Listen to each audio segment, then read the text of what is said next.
Welcome back ಸ್ನೇಹಿತರೆ. ನಾವಿವತ್ತು 5ನೇ ತರಗತಿ ನಿಮ್ಮೆಲ್ರಿಗೂ ಗೊತ್ತಿರುವಂತೆ ಪರಿಸರ ಅಧ್ಯಯನ ಪರಿಸರ ಅಧ್ಯಯನ ಮಾಡ್ತಾ ಇದ್ದೇವೆ ಸ್ನೇಹಿತರೆ. ಈ ಚಾಪ್ಟರ್ ಅಲ್ಲಿ ನಾವು ಪರಿಸರ ಅಧ್ಯಯನದ ಪ್ರಮುಖ 2 ಚಾಪ್ಟರ್ಗಳನ್ನು ತೆಗೆದುಕೊಂಡು ಅದರಲ್ಲಿ ಬರುವಂತಹ ಪ್ರಶ್ನೋತ್ತರಗಳನ್ನು ನಿಮ್ಮ ಮುಂದೆ ಇಡುವಂತ ಕೆಲಸವನ್ನ ಮಾಡ್ತೀವಿ. ಇನ್ನು ಸ್ನೇಹಿತರೆ, ನಿಮಗೆ ಇದರ PDF ಅಂದ್ರೆ 4, 5, 6, 7 ಏನು ಪರಿಸರ ಅಧ್ಯಯನಕ್ಕೆ ಸಂಬಂಧಿಸಿದ PDF ಕೂಡ ರೆಡಿ ಆಗ್ತಾ ಇದೆ, ಅವೈಲಬಲ್ ಇದೆ. ನಾಳೆ PDF ಸಿಗುತ್ತೆ. ಅದನ್ನು ಪಡೆಯೋದು ಹೇಗೆ ಅದೆಲ್ಲವನ್ನ ವಿಡಿಯೋದ ಮಧ್ಯದಲ್ಲಿ ಹೇಳ್ತೀನಿ ಅಂತ ಹೇಳ್ತಾ, ಅದಕ್ಕಿಂತ ಮುಂಚಿತವಾಗಿ ನೀವಿನ್ನೂ ಕೂಡ ನಮ್ಮ ಚಾನಲನ್ನು ಸಬ್ಸ್ಕ್ರೈಬ್ ಆಗಿಲ್ಲ ಅಂದರೆ ಅದರಲ್ಲೂ ಕೂಡ ಎಕ್ಸ್ಪೆಷಲಿ PSTRಗೆ ಓದ್ತಿರುವಂಥವ್ರು ಅಥವಾ GPSTRಗೆ ಓದ್ತಿರುವಂಥವ್ರು ಖಂಡಿತ ಈ ಕೂಡಲೇ ಸಬ್ಸ್ಕ್ರೈಬ್ ಆಗಿ ಅಂತ ಹೇಳ್ತಾ ಶುರು ಮಾಡೋಣ. ಅಧ್ಯಾಯ 1, ಜೀವಿ ಪ್ರಪಂಚ. ಮೊದಲ ಪ್ರಶ್ನೆ ಆಗಿದೆ, ಪರಿಸರ ಎಂದರೇನು? ಪರಿಸರ ಎಂದರೆ ನಮ್ಮ ಸುತ್ತಮುತ್ತಲೂ ಕಂಡುಬರುವ ಅಂಶಗಳು ಅಂದರೆ ಅವು ಬೆಟ್ಟ, ಗುಡ್ಡ, ಕಾಡು, ಹೀಗೆ ಎಲ್ಲ ಮನುಷ್ಯ, ಪ್ರಾಣಿ ಏನೆಲ್ಲ ಬರುತ್ತೆ ಅವು ಅಂಶಗಳಾಗುತ್ತೆ. ಇನ್ನು ಪರಿಸರದಲ್ಲಿ ಜೈವಿಕ ಲಕ್ಷಣ ಇಲ್ಲದ ವಸ್ತುಗಳಿಗೆ ಏನಂತಾರೆ? ಜೈವಿಕ ಲಕ್ಷಣ ಅಂದ್ರೆ ಜೀವ ಇಲ್ಲದ ವಸ್ತುಗಳಿಗೆ ಏನಂತಾರೆ ಅಂದ್ರೆ ನಿರ್ಜೀವ ವಸ್ತುಗಳು. ನಿರ್ಜೀವ ವಸ್ತುಗಳು. ಜೀವಿಗಳ ದೇಹವು ಯಾವುದರಿಂದ ರಚನೆಯಾಗಿದೆ? ಇಂಪಾರ್ಟೆಂಟ್, ಜೀವಕೋಶಗಳಿಂದ. ಯಾವುದರಿಂದ? ಜೀವಕೋಶಗಳಿಂದ. ಉಸಿರಾಡುವ ಜೀವಿಗಳು ಯಾವ ಅನಿಲವನ್ನ ಬಳಸ್ತವೆ ಅಂದ್ರೆ ನಿಮ್ಮೆಲ್ರಿಗೂ ಗೊತ್ತಿರಲಿ, ಆಕ್ಸಿಜನ್ ಅನಿಲ ಅಥವಾ ಆಮ್ಲಜನಕ. ಕನ್ನಡ, ಇಂಗ್ಲಿಷಲ್ಲಿ ಆಕ್ಸಿಜನ್. ಓಕೆ. ಉಸಿರಾಡುವ ಜೀವಿಗಳು ಯಾವ ಅನಿಲವನ್ನ ಹೊರಬಿಡುತ್ತವೆ ಅಂದ್ರೆ ಕಾರ್ಬನ್ ಡೈಆಕ್ಸೈಡ್. ಸಸ್ಯಗಳು ಉಸಿರಾಡಲು ಎಲೆಯ ಯಾವ ಭಾಗವನ್ನು ಬಳಸ್ಕೊಳ್ತಾರೆ? ಎಲೆಗಳ ತಳಭಾಗದಲ್ಲಿರುವ ಪತ್ರರಂಧ್ರಗಳ ಅಥವಾ ಸುಮೋಟಗಳನ್ನು ಬಳಸಿಕೊಳ್ಳುತ್ತವೆ. ಜೀವಿಗಳ ದೇಹಕ್ಕೆ ಶಕ್ತಿ ಎಲ್ಲಿಂದ ದೊರೆಯುತ್ತದೆ? ಆಹಾರದಿಂದ. ಎಲ್ಲಿಂದ ದೊರೆಯುತ್ತೆ? ಆಹಾರದಿಂದ. ಹಸಿರು ಸಸ್ಯಗಳನ್ನ ಏನೆಂದು ಕರೆಯಲಾಗುತ್ತೆ? ಸ್ವಪೋಷಕಗಳು. ಏನಂತ? ಸ್ವಪೋಷಕಗಳು. ಸಸ್ಯಗಳು ಆಹಾರ ತಯಾರಿಸಲು ಬೇಕಾದ 4 ಅಂಶಗಳು: ಸೌರಶಕ್ತಿ, ಪತ್ರಹರಿತ್, ಕಾರ್ಬನ್ ಡೈಆಕ್ಸೈಡ್, ಉಳಿದಂತೆ ನೀರು, ಖನಿಜ, ಅನಿಲ, ಲವಣಗಳು. ಓಕೆ. ಆಹಾರ ಸೇವನೆಯ ಆಧಾರದ ಮೇಲೆ ಪ್ರಾಣಿಗಳು 3 ವಿಧಗಳಾಗಿ ವಿಂಗಡಿಸಲಾಗಿದೆ. ಅವುಗಳು ಯಾವುವು ಅಂದ್ರೆ ಸಸ್ಯಾಹಾರಿ, ಪ್ರಾಣಿಯ ಮಾಂಸಾಹಾರಿ, ಮಿಶ್ರಾಹಾರಿ. ಇದೆಲ್ಲ ನಿಮಗೆ ಗೊತ್ತಿದೆ, ಸಿಂಪಲ್ ಆಗಿದೆ. ನಾನು ಆಗ್ಲೇ ಹಿಂದಿನ ಕ್ಲಾಸಲ್ಲೂ ಕೂಡ ಹೇಳಿದ್ದೀನಿ. ಜೀವಿಗಳ ಎತ್ತರ ಮತ್ತು ಗಾತ್ರದಲ್ಲಿ ಹೆಚ್ಚಳವನ್ನು ಕಾಣುವುದನ್ನು ಏನಂತೀವಿ ನಾವು? ಬೆಳವಣಿಗೆ ಅಂತೀವಿ. ಹಾಗಾದ್ರೆ ವಿಕಾಸ ಅಂದ್ರೇನು? ಅದು ಸೈಕಾಲಜಿಯಲ್ಲಿ ಬರುವಂಥದ್ದು. ಸಸ್ಯಗಳ ಬೆಳವಣಿಗೆಯನ್ನು ಎಲ್ಲಿ ಕಂಡು ಬರುತ್ತೆ ಅಂದ್ರೆ ಕಾಂಡದ ತುದಿ ಅಥವಾ ಕಾಂಡದ ಗಾತ್ರದಲ್ಲಿ ನಾವು ಕಾಣಬಹುದು ಬೆಳವಣಿಗೆಯನ್ನ. ಸಸ್ಯ ಎಲೆಗಳ ತುದಿಯಲ್ಲೂ ಕೂಡ ಕಾಣಬಹುದು. ಪ್ರಾಣಿಗಳು ಒಂದು ಕಡೆಯಿಂದ ಮತ್ತೊಂದು ಕಡೆಗೆ ಹೋಗುವುದನ್ನ ಏನಂತಾರೆ ಅಂದ್ರೆ ಚಲನೆ. ಏನಂತಾರೆ? ಚಲನೆ. ಚಲನೆಗಾಗಿ ಪ್ರಾಣಿಗಳು ಏನನ್ನ ಹೊಂದಿವೆ? ವಿಶೇಷ ಚಲನಾಂಗಗಳನ್ನ ಹೊಂದಿವೆ. ಯಾವ ಪ್ರಾಣಿ ಏನೇನು ಹೊಂದಿದೆ ಅಂತ ಗೊತ್ತಲ್ಲ? ಸಸ್ಯಗಳು ಒಂದು ಕಡೆಯಿಂದ ಮತ್ತೊಂದು ಕಡೆಗೆ ಚಲಿಸದಿರಲು ಕಾರಣ ಬೇರು ಮಣ್ಣನ್ನ ಹಿಡಿದಿಟ್ಟುಕೊಂಡಿರುವುದರಿಂದ. ಜೀವಿಗಳು ದೇಹಕ್ಕಾಗಿ ಬೇಡವಾದ ವಸ್ತುಗಳನ್ನ ಹೊರಹಾಕುವ ಪ್ರಕ್ರಿಯೆಯೇ ವಿಸರ್ಜನೆ. ವಿಸರ್ಜನೆ. ಪ್ರಾಣಿಗಳು ಬೇಡವಾದ ವಸ್ತುಗಳನ್ನ ಯಾವ ರೂಪದಲ್ಲಿ ಹೊರಹಾಕುತ್ತವೆ? ಕಾರ್ಬನ್ ಡೈಆಕ್ಸೈಡ್, ಬೆವರು, ಮಲ, ಮೂತ್ರಗಳ ರೂಪದಲ್ಲಿ ಹೊರಹಾಕುತ್ತವೆ. ಸಸ್ಯಗಳು ಹೆಚ್ಚಾದ ನೀರನ್ನು ಯಾವುದರ ಮೂಲಕ ಹೊರಹಾಕುತ್ತವೆ ಅಂದ್ರೆ ಎಲೆಗಳ ಮೂಲಕ. ಜೀವಿಗಳು ತಮ್ಮನ್ನೇ ಹೋಲುವ ಮರಿಗಳಿಗೆ ಜನ್ಮ ನೀಡುವುದಕ್ಕೆ ಏನೆಂದು ಕರೀತಾರೆ? ಸಂತಾನೋತ್ಪತ್ತಿ ಎನ್ನುತ್ತಾರೆ. ಓಕೆ. ಸಸ್ಯಗಳು ಯಾವುದರ ಮೂಲಕ ಸಂತಾನೋತ್ಪತ್ತಿ ಮಾಡುತ್ತವೆ? ಬೀಜ ಮತ್ತು ಕಾಂಡಗಳ ಮೂಲಕ. ಇನ್ನು ಜೀವಿಗಳು ತಮ್ಮ ಸುತ್ತಮುತ್ತಲಿನ ಬದಲಾವಣೆಗಳಿಗೆ ಸ್ಪಂದಿಸುವುದಕ್ಕೆ ಏನಂತಾರೆ? ಪ್ರಚೋದನೆ, ಪ್ರತಿಕ್ರಿಯೆ. ಪ್ರಾಣಿಗಳು ಯಾವ ಪ್ರಚೋದನೆಗಳಿಗೆ ಪ್ರತಿಕ್ರಿಯೆಯನ್ನು ನೀಡುತ್ತವೆ? ಸ್ಪರ್ಶ, ಬಿಸಿ, ತಂಪು, ಶಬ್ದ, ವಾಸನೆಗಳಿಗೆ ಪ್ರತಿಕ್ರಿಯೆ ನೀಡ್ತಾರೆ. ಅಲ್ಲಿ ತುಪ್ಪ ಅಲ್ಲ, ಅದು ಇರಲಿ. ಮುಟ್ಟಿದರೆ ಮುನಿ ಸಸ್ಯದ ಪ್ರತಿಕ್ರಿಯೆ ಏನಪ್ಪಾ ಅಂದ್ರೆ ಎಲೆಗಳು ಮುದುರಿಕೊಳ್ಳುತ್ತವೆ. ಜೀವಿಗಳ ಜನನ ಮತ್ತು ಮರಣಗಳ ನಡುವಿನ ಅವಧಿಯನ್ನೇನಂತಾರೆ? ಜೀವಿತಾವಧಿ. 1 ವರ್ಷ ಅಥವಾ 1 ಋತುವಿಗೆ ಸಾಯುವ ಸಸ್ಯಗಳಿಗೆ ಏನಂತಾರೆ? ಏಕವಾರ್ಷಿಕ. ಸ್ನೇಹಿತರೆ, ಈಗ ನಾನು ಹೇಳ್ತಾ ಇದ್ದೀನಿ PDF ಅನ್ನ ಹೇಗೆ ಪಡೆದುಕೊಳ್ಳೋದು ಅಂತ. ಸ್ನೇಹಿತರೆ, PDF ಏನಿದೆ, PDF ರೆಡಿ ಆಗ್ತಾ ಇದೆ. 7ನೇ ತರಗತಿಯ ಜಸ್ಟ್ 2 ಕ್ಲಾಸ್ಗಳು ಮಾತ್ರ ಕ್ವಶನ್ನೇರ್ ಆಗೋದು ಬಾಕಿ ಇದೆ. ಸೊ ನಾಳೆ ನಿಮಗೆ PDF ಸಿಗುತ್ತೆ. ನಾಳೆ ಕಂಪ್ಲೀಟ್ ಆಗಿ PSTRಗೆ ಬೇಕಾದಂತಹ PSTRಗೆ ಬೇಕಾದ ಎನ್ವೈರನ್ಮೆಂಟ್ ಸೈನ್ಸ್ ಅಂದರೆ ಪರಿಸರ ಅಧ್ಯಯನದ ಕಂಪ್ಲೀಟ್ PDF ಸಿಗುತ್ತೆ. ಇದರ ಬೆಲೆ ಬಂದು 149 ರುಪೀಸ್ ಆಗಿರುತ್ತೆ. ಎಷ್ಟಿರುತ್ತೆ? 149 ರುಪೀಸ್ ಆಗಿರುವಂಥದ್ದು. ಆದರೆ ಇಲ್ಲಿ ಒಂದು ಆಫರ್ ಇದೆ, ಅಂದರೆ ಇವತ್ತು ಅಂದರೆ 18ನೇ ತಾರೀಕು ಯಾರು ತಗೊಳ್ತೀರೋ ಅವರಿಗೆ ಜಸ್ಟ್ 99 ರುಪೀಸ್ಗೆ ಅವೈಲಬಲ್ ಇರುತ್ತೆ. 99 ರುಪೀಸ್ಗೆ ಮೊದಲ 10 ಜನ ಯಾರು ತಗೊಳ್ತೀರೋ ಅವರಿಗೆ 99 ರುಪೀಸ್ಗೆ PDF ಲಭ್ಯ ಇರುತ್ತೆ. ಓಕೆ, ಇನ್ನು ಇದನ್ನು ತೆಗೆದುಕೊಳ್ಳೋದು ಹೇಗಪ್ಪ ಅಂದರೆ ಈ ನಂಬರ್ಗೆ 9945005138. ಇನ್ನೊಂದ್ಸಲ ಹೇಳ್ತೀನಿ, 9945005138ಕ್ಕೆ. ಇದಕ್ಕೆ ನೀವು ಫೋನ್ಪೇ ಅಥವಾ ಗೂಗಲ್ ಪೇ ಅಥವಾ ಯಾವುದಾದ್ರೂ ಮೂಲಕ ನೀವು ಪೇ ಮಾಡಿ PDF ಅನ್ನು ತೆಗೆದುಕೊಳ್ಬಹುದು. ಮೊದಲ 10 ಜನರು ಏನಿದ್ದಾರೆ ಅವರಿಗೆ 99 ರುಪೀಸ್ಗೆ ಇದು ಸಿಗುತ್ತೆ. ಎಷ್ಟು? 99 ರುಪೀಸ್ ಸಿಗುತ್ತೆ. ಆ ನಂತರ ಏನು ತಗೊಳ್ತಾರೆ ಅವರಿಗೆ 49 ರುಪೀಸ್ಗೆ ಸಿಗುತ್ತೆ. ನೀವು ಇವಾಗಲಿಂದನೇ ಕೂಡ ತೆಗೆದುಕೊಳ್ಬೋದು, ಈಗಲೇ ಬುಕ್ ಮಾಡ್ಕೋಬೋದು, ನಾಳೆ ಸಿಗುತ್ತೆ ನಿಮಗೆ. ಇವತ್ತೇ ಯಾರಾದರೂ 10 ಜನ 99 ರುಪೀಸ್ ಪೇ ಮಾಡಿರಿ ಅವರಿಗೆ 99 ರುಪೀಸ್ ಸಿಗುತ್ತೆ. ಅದಾದ ಬಳಿಕ ಯಾರೆಲ್ಲ ತಗೊಳ್ತೀರ ಅವರಿಗೆ 149 ಪಕ್ಕ ನಾಳೆ PDF ಸಿಗುತ್ತೆ. ಬೇಕಿದ್ರೆ ನೀವು ಈಗಲೇ ಪೇ ಮಾಡಿ ಕಾಯ್ದಿರಿಸಬಹುದು. ಓಕೆ, ಇನ್ನು ಮುಂದೆ ಅದನ್ನು ಬಿಡಿ, ಈಗ ಕ್ಲಾಸ್ ಕಡೆ ಹೋಗೋಣ. ಇನ್ನೊಂದು ವಿಚಾರ ಹೇಳ್ಬಿಡೋಣ. ಇನ್ನು GPSTRಗೆ ಸಂಬಂಧಪಟ್ಟಂತೆ ಸೋಷಿಯಲ್ ಸೈನ್ಸ್ ಏನೋ 6 to 10 ಏನಿದೆ ಅವ್ರಿಗೂ ಕೂಡ PDF ಅನ್ನು ಒದಗಿಸಿದ್ವಿ. ಅವಾಗ ತುಂಬ ಜನ PSTRಗೆ ಬೇಕು ಅಂತ ಹೇಳಿದರೆ ಅದರ PDF ಕೂಡ ಅವೈಲಬಲ್ ಇದೆ. 149ಗೆ ಅವೈಲಬಲ್ ಇದೆ. ಅದನ್ನು ಕೂಡ ಇದೇ ನಂಬರ್ಗೆ ಫೋನ್ಪೇ ಅಥವಾ ಗೂಗಲ್ ಪೇ ಮಾಡಿ ತೆಗೆದುಕೊಳ್ಬಹುದು ಅಂತ ಹೇಳ್ತಾ ಶುರು ಮಾಡೋಣ. 2 ವರ್ಷಗಳಿಗೆ ವರೆಗೆ ಜೀವಿಸುವ ಸಸ್ಯಗಳಿಗೆ ಏನಂತಾರೆ? ದ್ವೈವಾರ್ಷಿಕ ಅಂತ ಕರಿತೇವೆ.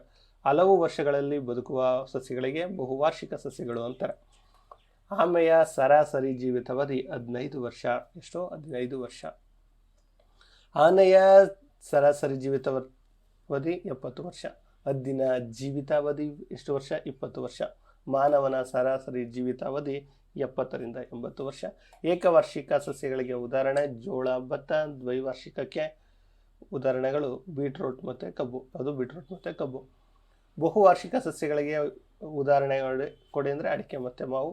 ಒಂದೇ ಬೀಜದಳ ಹೊಂದಿರುವ ಸಸ್ಯಗಳಿಗೆ ಏನಂತಾರೆ? ಏಕದಳ ಧಾನ್ಯಗಳು ಅಂತಾರೆ. 2 ಬೀಜದಳ ಹೊಂದಿರುವ ಸಸ್ಯಗಳಿಗೆ ಏನಂತಾರೆ? ದ್ವಿದಳ ಧಾನ್ಯ. ದ್ವಿದಳ ಧಾನ್ಯ. ಏಕದಳ ಧಾನ್ಯಕ್ಕೆ ಉದಾಹರಣೆ ಕೊಡಿ ಅಂದರೆ ಜೋಳ, ರಾಗಿ. ದ್ವಿದಳ ಧಾನ್ಯ ಯಾವಪ್ಪ ಅಂದರೆ ಹುರುಳಿ, ಶೇಂಗಾ. ಮನುಷ್ಯರ ದುರಾಸೆಯಿಂದ ಪರಿಸರದಲ್ಲಿ ಏನಾಗುತ್ತೆ? ಗಿಡ ಮರಗಳ ಮತ್ತು ಪ್ರಾಣಿಗಳ ಸಂಖ್ಯೆ ಕಡಿಮೆಯಾಗುತ್ತೆ. ಬೋರ್ನಿಯಾದಲ್ಲಿ ಒಮ್ಮೆ ಯಾವ ಕೀಟಗಳ ಕಾಟ ಅತಿಯಾಗಿತ್ತು ಅಂದರೆ ನೊಣಗಳ ಕಾಟ. ನೊಣಗಳನ್ನು ನಿಯಂತ್ರಿಸಲು ಏನನ್ನು ಬಳಸಲಾಗುತ್ತೆ? ಕೀಟನಾಶಕಗಳು. ಕೀಟನಾಶಕ ತಿಂದ ನೊಣಗಳು ಯಾವ ಪ್ರಾಣಿ ತಿಂದಿತ್ತು ಅಂದರೆ ಹಲ್ಲಿಗಳು. ಹಲ್ಲಿಗಳನ್ನು ತಿಂದ ಪ್ರಾಣಿ ಯಾವುದು? ಬೆಕ್ಕು. ಬೆಕ್ಕು. ಬೆಕ್ಕುಗಳು ಸತ್ತಾಗ ಯಾವ ಪ್ರಾಣಿಯ ಸಂಖ್ಯೆ ಬೆಳೆಯಿತು? ಇಲಿಗಳ ಸಂಖ್ಯೆ. ಇಲಿಗಳಿಂದ ಯಾವ ರೋಗ ಬಂತು? ಪ್ಲೇಗ್ ರೋಗ. ಒಳ್ಳೆ ಕತೆ ಥರ ಇದೆ ಪಾಠ. ಇಲಿಗಳನ್ನು ನಿಯಂತ್ರಿಸಲು ಆಗ ಸರ್ಕಾರ ಏನು ಮಾಡಿತ್ತು? ಬೇರೆ ದೇಶಗಳಿಂದ ಬೆಕ್ಕುಗಳನ್ನು ಆಮದು ಮಾಡಿಕೊಂಡಿತ್ತು. ಓಕೆ, ಪ್ರಾಣಿಗಳು ಪರಿಸರದಲ್ಲಿ ಏನನ್ನು ಉಳಿಸಲು ಪಾತ್ರ ವಹಿಸುತ್ತವೆ? ಸಮತೋಲನ. ಸಮತೋಲನ. ಪ್ರಾಣಿಗಳ ನಾಶದಿಂದ ಪರಿಸರದಲ್ಲಿ ಏನಾಗುತ್ತೆ? ಆಹಾರದ ಅಭಾವ ಉಂಟಾಗುತ್ತೆ. ಪ್ರಾಣಿ ಸಂತತಿಯನ್ನು ರಕ್ಷಿಸಲು ಸರ್ಕಾರ ನಿರ್ಮಿಸುವುದೇನು ಅಂದರೆ ರಾಷ್ಟ್ರೀಯ ಅರಣ್ಯ, ವನ್ಯಜೀವಿಧಾಮ, ಪಕ್ಷಿಧಾಮ. ಪರಿಸರವನ್ನು ನಾವು ರಕ್ಷಿಸಿದರೆ ಅದು ನಮಗೇನು ಮಾಡುತ್ತೆ ಅಂದರೆ ನಮ್ಮನ್ನು ರಕ್ಷಿಸುವಂಥ ಕೆಲಸವನ್ನು ಮಾಡುತ್ತೆ. ಇನ್ನು 2ನೇ ಚಾಪ್ಟರ್ ನೋಡೋಣ, ಕುಟುಂಬದ ಸದಸ್ಯರು ಹೇಗಿರ್ತಾರೆ ಅಂದರೆ ಸಂಬಂಧಿಗಳಾಗಿರ್ತಾರೆ ಮತ್ತು ಒಟ್ಟಾಗಿ ವಾಸಿಸ್ತಾರೆ. ಮೂಲ ಕುಟುಂಬವನ್ನು ಬಿಟ್ಟು ಪ್ರತ್ಯೇಕ ಕುಟುಂಬ ರಚಿಸಿಕೊಳ್ಳಲು ಕಾರಣ ವಿವಾಹ, ಉದ್ಯೋಗ, ಶಿಕ್ಷಣ.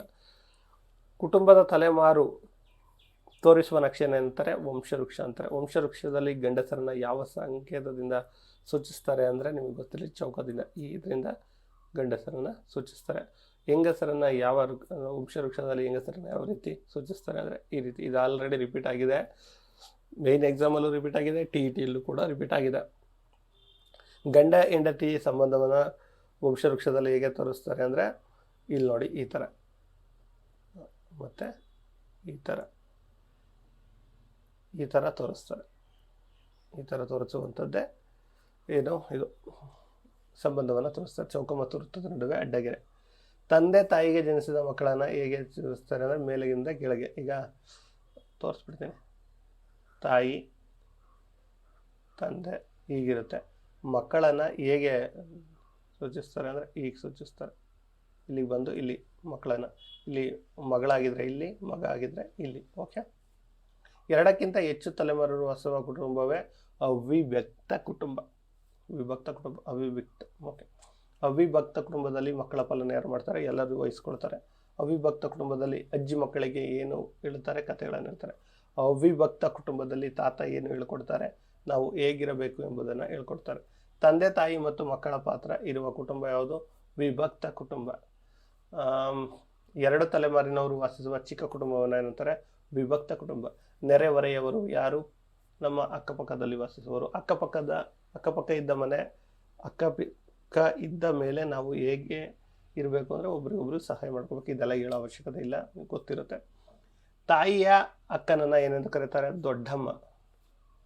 ಓಕೆ, ನಾನು, ನನ್ನ ಗಂಡ, ಇಬ್ಬರು ಮಕ್ಕಳು. ಇದು ಯಾವ ಕುಟುಂಬ? ವಿಭಕ್ತ ಕುಟುಂಬ. ಅವಿಭಕ್ತ ಕುಟುಂಬದಲ್ಲಿ ಎಲ್ಲರೂ ಒಟ್ಟಾಗಿ ಏನು ಮಾಡ್ತಾರೆ? ಊಟ ಮಾಡ್ತಾರೆ, ಹಬ್ಬ ಆಚರಿಸ್ತಾರೆ. ಅವಿಭಕ್ತ ಕುಟುಂಬದಲ್ಲಿ ಹಿರಿಯರನ್ನ ಹೇಗೆ ನೋಡ್ಕೊಳ್ತಾರೆ? ಗೌರವದಿಂದ. ಹಿರಿಯರ ಮಾರ್ಗದರ್ಶನದಿಂದ ಯಾರು ಕೆಲಸ ಮಾಡ್ತಾರೆ? ಕುಟುಂಬದವರು. ಕುಟುಂಬದ ಸ್ವರೂಪದಲ್ಲಿ ಇತ್ತೀಚೆಗೆ ಏನಾಗ್ತಾ ಇದೆ? ಬದಲಾವಣೆಗಳಾಗ್ತಿವೆ. ಇತ್ತೀಚೆಗೆ ಕುಟುಂಬಗಳ ಸಂಖ್ಯೆ ಯಾವುದು ಹೆಚ್ಚಾಗ್ತಿದೆ ಅಂದರೆ ವಿಭಕ್ತ ಕುಟುಂಬಗಳು ವಿಭಕ್ತವಾಗಲು ಕಾರಣ ಉದ್ಯೋಗ, ಆದಾಯ, ವಿದ್ಯಾಭ್ಯಾಸ, ಜೀವನ ನಿರ್ವಹಣೆ. ವಂಶವೃಕ್ಷದಲ್ಲಿ ಮಕ್ಕಳ ಹೆಸರನ್ನು ಹೇಗೆ ಬರೆಯಲಾಗುತ್ತೆ? ಹಿರಿತನಕ್ಕೆ ಅನುಕ್ರಮವಾಗಿ ಬರೆಯಲಾಗುತ್ತೆ. ವಂಶವೃಕ್ಷ ನೋಡಿದ್ದೀರಾ? ನೀವೆಲ್ಲ ನೋಡಿರ್ತೀರ ಇನ್ಕಮ್ ಸರ್ಟಿಫಿಕೇಟ್ ಮಾಡಿಸ್ಬೇಕಾದ್ರೆ. ವಂಶವೃಕ್ಷದಲ್ಲಿ ಮೊದಲು ಯಾರ ಹೆಸರನ್ನು ಬರೆಯಲಾಗುತ್ತದೆ?